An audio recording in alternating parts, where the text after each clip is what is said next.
બનાસકાંઠા જિલ્લા વિભાજનમાં હવે બટેંગે તો કટેંગેના સૂત્રની એન્ટ્રી થઈ છે। ઓગળ જિલ્લાની માંગ સાથે દિયોદરમાં ધરણા યોજાયા, જેમાં બોર્ડર વિંગના પૂર્વ ડીઆઈજી લક્ષ્મણસિંહ વાઘેલા પણ ઉપસ્થિત રહ્યા। લક્ષ્મણસિંહ વાઘેલા પોતાના સંબોધનમાં બોલ્યા કે બટેંગે તો કટેંગે, એક रहेंगे તો સિર્ફ रहेंगे। દિયોદર ઓગળ જિલ્લાની માંગ સાથે સતત 8 દિવસથી સ્થાનિકો લડત લડી રહ્યા છે। તો આ ધાનેરા અને દિયોદરના દ્રશ્યો કે જ્યાં લોકો માંગ સાથે અડગ છે। ધાનેરા તાલુકાના ધંધાઓને પણ બંધનું એલાન છે। ધાનેરા તાલુકા હિત રક્ષક સમિતિ દ્વારા આ જે બેઠક હતી તે બોલાવવામાં આવી હતી। વિરોધ પ્રદર્શન કરવામાં આવી રહ્યું છે। मोदी साहेब कहलू कि एक रहेंगे तो सेफ रहेंगे, कटोगे तो कटोगे।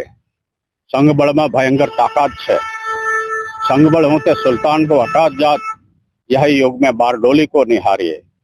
बारडोली ने सत्याग्रह थयो तो अंग्रेज सरकार जेवी सरकारे गरीब खेडूतो सामे झूकवू पड्यो।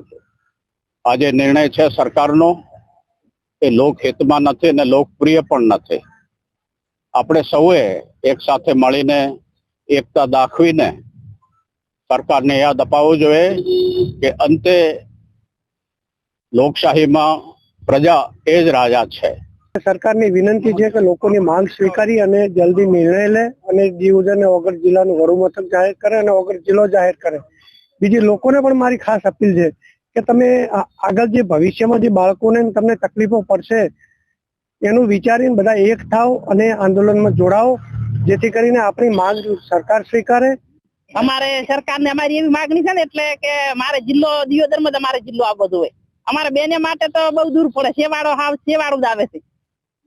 છેલ્લી હજમાં બેન દીકરી ના દઈ કે અમારી ગમે તે વિધવા બેન ને કોમ પડ્યું કે ગરીબ દીકરીને કોમ પડ્યું કે કોઈ દઈ જ નાખે ને, સેવાડે જિલ્લો આવે, જિલ્લો દિયોદર ની અંદર જ।